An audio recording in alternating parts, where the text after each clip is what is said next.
políglota corresponde al libro de Esdras. Es un texto que es muy importante para la historia del judaísmo y que constituye también una prefiguración de lo que va a ser después la evolución del culto en el templo y de la estructura del judaísmo. Si empezamos a leer, vemos claramente que el principal objetivo de los editores de la políglota es la claridad de la consulta.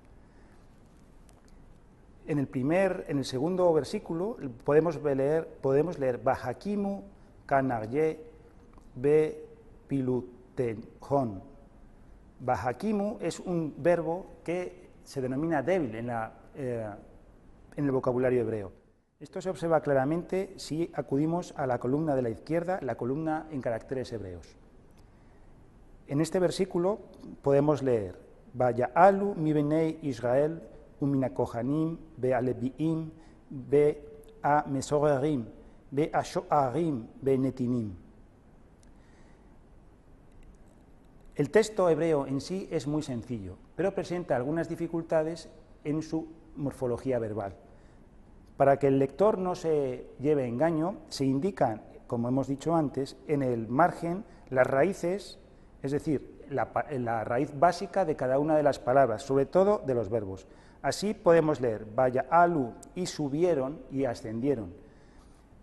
Un profano buscaría esta raíz en una parte del alifato equivocada. Sin embargo, para evitar esa confusión, se indica en el margen con una letra superescrita U que corresponde a la raíz alá, subir en hebreo.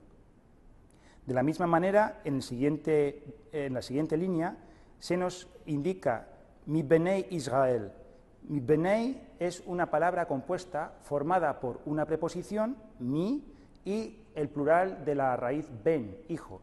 También se indica, para que el lector sea consciente de ello, que tenemos aquí dos palabras, nada más que una es proclítica de la otra.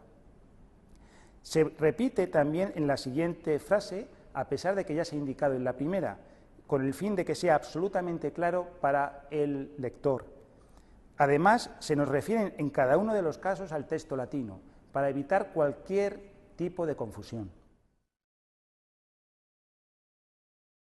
En el volumen que edita Génesis de la políglota, la disposición es todavía más complicada, porque se reúnen más textos que en el resto. En el libro de Génesis tenemos en la primera mitad de la página la disposición en 3 columnas. A la izquierda el texto hebreo, en el centro el texto de la Vulgata corregido, a la derecha el texto griego de la Septuaginta corregido de acuerdo con los mejores manuscritos. Tenemos también en el margen exterior izquierdo las raíces de cada una de las palabras hebreas que a su vez remiten al texto hebreo. Pero además tenemos más material. Abajo tenemos lo que se denomina en latín la traslatio caldea, que es la traducción al arameo, el Targum. El Targum es una traducción judía realizada sobre el texto hebreo en época muy temprana. Los más tempranos de ellos pueden llegar a ser del siglo IV o V, y se realizó debido a que en una fecha temprana los judíos empezaron a no entender el hebreo y se tradujeron los textos a la lengua vernácula del momento, en este caso el arameo. A lo largo de la historia de la lectura del texto, el hebreo siempre ha estado mucho menos extendido entre las capas populares del pueblo judío de lo que se podía suponer. Esto suponía que para poder acceder a los textos durante el oficio en la sinagoga, muchas veces se leía una traducción alternativa a la vez que se leía el texto original. Tradicionalmente la traducción era en arameo y en esa traducción además había un componente exegético muy importante, de manera que se expandía y parafraseaba en muchos casos el texto.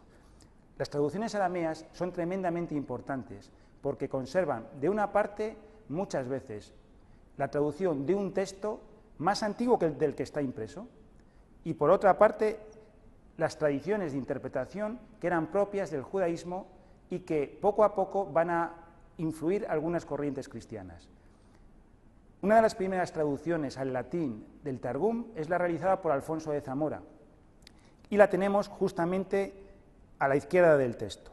El texto del Targum es un texto muy cuidado, está vocalizado, lo cual es muy extraño, muy poco común, porque el texto del Targum, al ser una traducción, no se consideraba que fuera imprescindible el perpetuar la manera correcta de lectura.